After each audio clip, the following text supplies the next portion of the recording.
Another weekend in Chicago and more deaths and more people shot. So who's to blame? Is it the Democrats?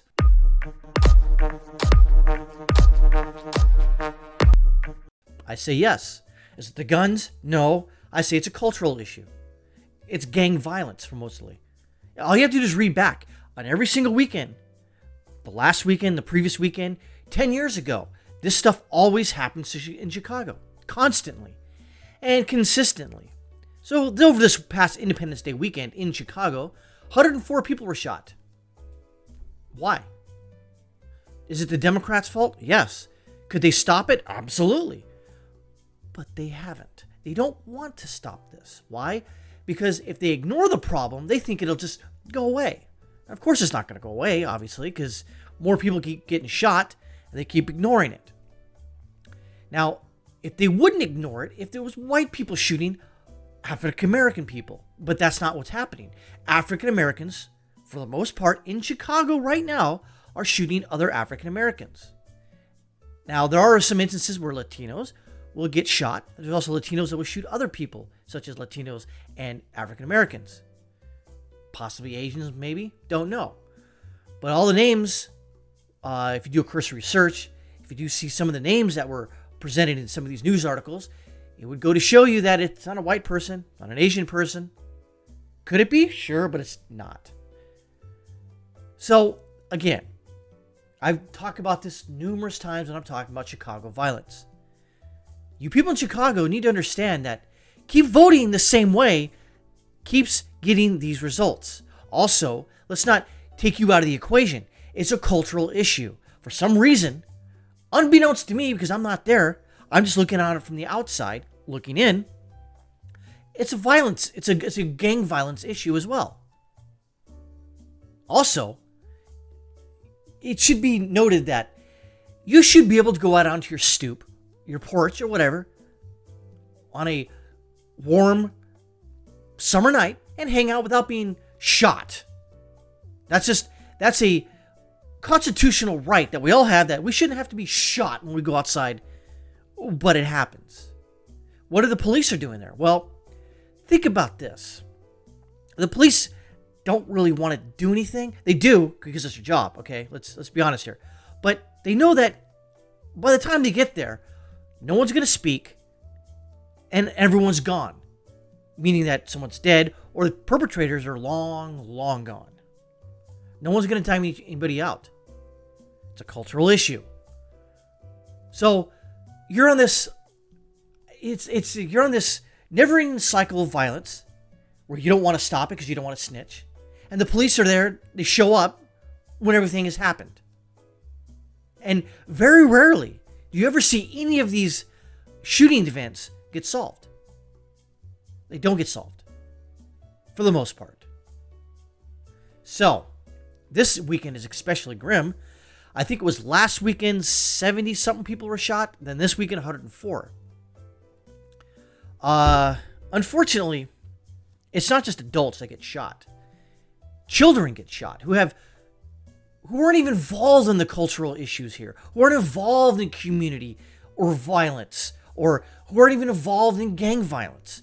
They're just swept up into it, and they're the ones who pay the ultimate price.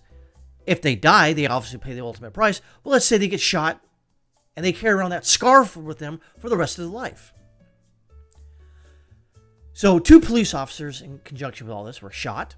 A 6-year-old girl and her mother and a group of 6 people early Monday in the Washington Park neighborhood, where a man was killed hours later in an unrelated shooting.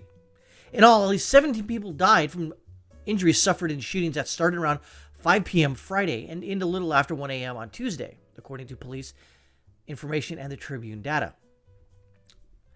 It was the most people shot over a 4th of July holiday weekend since at least 2017, when 103 people were shot between 3 p.m. on Friday, June 30th, and 6 a.m. Wednesday on July 5th.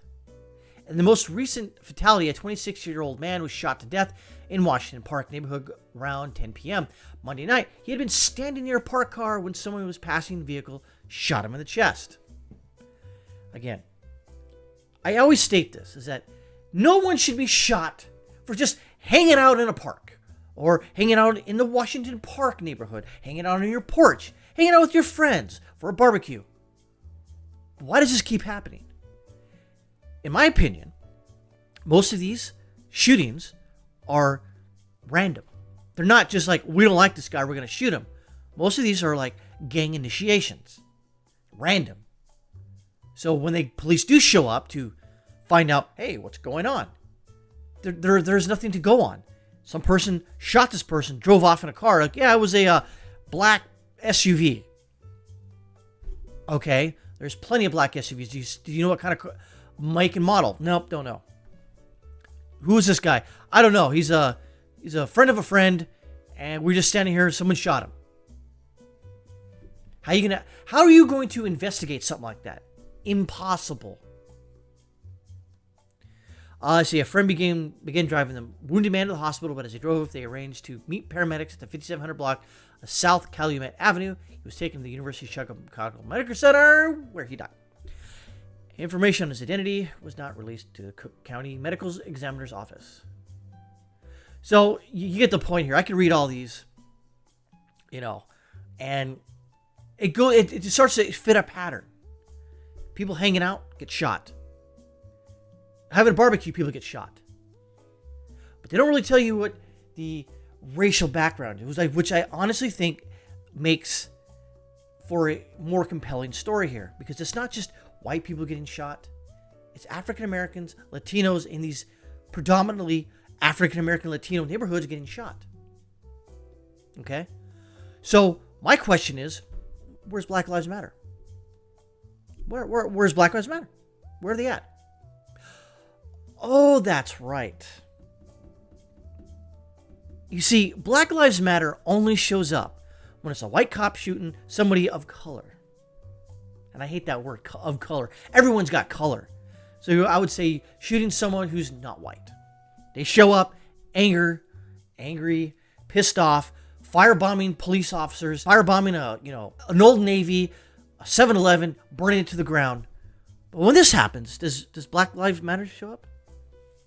Are they here? Are they even within earshot of this? No, they don't care. Black Lives Matter does not care about this. They don't. Why would they care? Because it doesn't fit their political narrative. This is basically as it should be. This is what happens every single weekend in Chicago, or in Baltimore, or in St. Louis, or in New York City, or in Detroit. They don't give two craps. Do I care? I actually do care. I like to point this out. Black Lives Matter doesn't care. They only care when it's politically expedient for them. When they can come on and make a big stink about it. Does the news media cover this? Yes and no. Does the mainstream media cover it? Meaning that, CNN, Fox, MSNBC, NBC, CBS, ABC, do they cover this on the nightly news? No, and it won't be covered. If it is covered, I'm surprised. It almost seems like it's all part of the plan. That this happens in Chicago, and we just sort of ignore it. Just ignore it. And then when you bring up Black Lives Matter, like, hey, what are you guys doing about this? No, nothing. Why? It is a Black Lives Matter issue. Should you not be out there trying to stop this crap from happening? Silence. That is why Black Lives Matter doesn't care.